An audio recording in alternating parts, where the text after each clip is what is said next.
A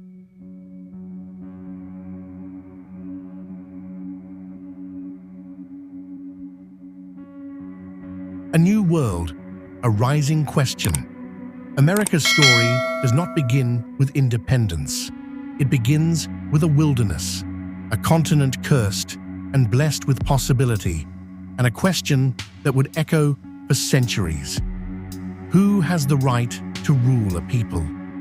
Long before the American Revolution, the land that would become the United States was a collection of forests, rivers, tribal nations, and scattered European settlements. It was not yet a country. It was not yet a dream.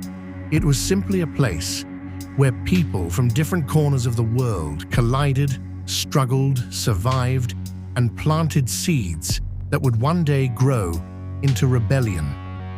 The 13 colonies did not imagine they would one day fight the most powerful empire on Earth. They were farmers, merchants, fishermen, artisans, and immigrants seeking fortune or refuge. The thought of breaking away from Britain, the same kingdom that protected them, would have felt impossible, even unthinkable. But history is never built on what seems possible.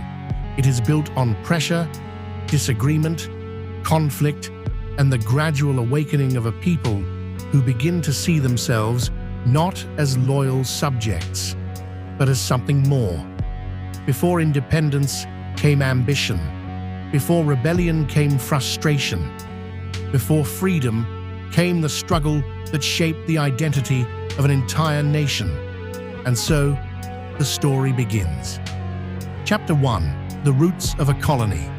In the early 1600s, England looked across the Atlantic and saw opportunity. France had claimed huge areas of North America. Spain had taken the South. England wanted its share. Thus began the British colonization of the eastern coast. Jamestown, founded in 1607, became the first permanent English settlement. It was not glorious. Disease, starvation, and conflict nearly destroyed it. But the colony survived and became the foundation of Virginia. More colonies followed: Massachusetts, Maryland, Rhode Island, Connecticut, the Carolinas, Georgia, Pennsylvania. Each one grew for different reasons. Some sought wealth, some sought religious freedom. Others were created as safe havens for debtors or persecuted groups. But they all had something in common. They lived under the authority of the British Crown and Parliament. This arrangement worked. At first, the colonies provided raw materials, crops, and trade. Britain provided protection, military support, and access to global markets. The colonies flourished. Populations increased. Towns became cities. Commerce expanded. Life improved. By the mid-1700s, the colonies were thriving, confident, and full of ambition. But ambition often leads a people to question the limits placed upon them. And this was the beginning of a slow fracture between the colonies and the Crown. Chapter 2. The War That Changed Everything. In 1754, a conflict broke out that would change the relationship between Britain and its colonies forever. The 7 Years' War, known in America as the French and Indian War. It was a global conflict between powerful empires, but in North America, it was a battle for territory. Britain eventually won, claiming massive stretches of land. But victory came with a devastating price. Debt. Enormous debt. Millions of pounds had been spent to defend the colonies, and Britain expected the colonies to help pay for it. This decision was the spark that would ignite every event to come. To Britain, taxing the colonies made perfect sense. To the colonists, it felt like exploitation. It was the first major crack in their relationship. Chapter 3. A series of unwelcome laws. Britain began imposing new laws and taxes. The Sugar Act taxed imported sugar and molasses. The Stamp Act taxed newspapers, legal documents, and printed materials.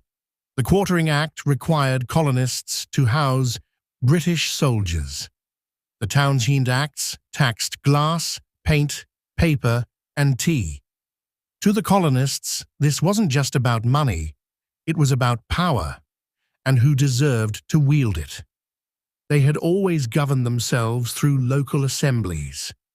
Suddenly, decisions that affected their daily lives were made thousands of miles away by people they had never elected. The colonies began to ask, why should we obey laws created by a parliament in which we have no voice? How can a free people be taxed without representation? Why should a king dictate the affairs of a land he has never seen? These questions grew louder with each passing year. Chapter 4. Protests turn into movement. The colonies formed resistance groups. The most famous, the Sons of Liberty. They organized protests. They pressured merchants to boycott British goods. They printed pamphlets, held meetings, and spread ideas of liberty and self-governance. But the moment that shook the world came in 1773. British ships arrived in Boston carrying crates of tea that would enforce another British tax. The colonists refused to unload it. When negotiations failed, a group disguised themselves as Mohawk Indians, boarded the ships, and dumped 342 chests of tea into Boston Harbor. It was bold, it was public, it was rebellion. The Boston Tea Party proved one thing: the colonies were no longer afraid. Chapter 5. The Empire Strikes Back. Britain unleashed the Intolerable Acts, a series of harsh punishments meant to crush colonial resistance. Boston's port was closed. Town meetings were banned.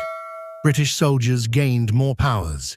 Massachusetts lost its right to self-rule. But instead of fear, the colonies felt unity. 13 separate regions, each with their own cultures and differences, began to see themselves as one people with one struggle. In 1774, delegates from 12 colonies met in Philadelphia for the First Continental Congress. For the first time in history, the colonies stood together. They wrote petitions, planned resistance, and prepared for the possibility of war. The countdown to revolution had begun. Chapter 6. The First Shots of Freedom. In April 1775, British troops marched toward Lexington and Concord to seize colonial weapons. Armed colonists formed militias to defend themselves. A shot was fired. No one knows who fired it, but its echo traveled across the world. The American Revolution had begun. Battles erupted. Farmers became soldiers. Volunteers became an army. And the colonies appointed George Washington as commander of the Continental Army. He faced impossible odds. He lacked soldiers, supplies, weapons, and experience. But he possessed determination, and that was enough to keep the revolution alive. Chapter 7. The Declaration of Independence. The fighting intensified. The bloodshed deepened. And the colonies reached a point of no return. They could no longer go back to British rule. They could only move forward.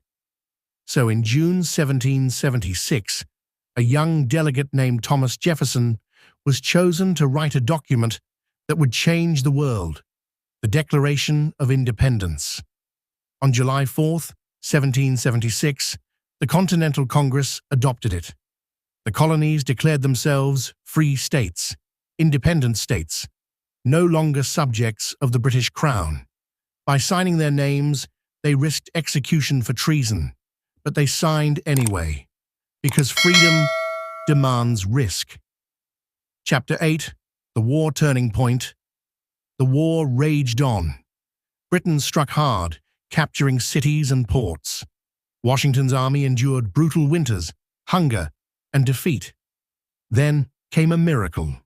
The American victory at Saratoga in 1777. The world noticed. Most importantly, France noticed. In 1778, France officially allied with the colonies. They provided money, ships, soldiers, and supplies. The revolution was no longer a rebellion. It had become a global war. France's support shifted the balance. The colonists had a fighting chance.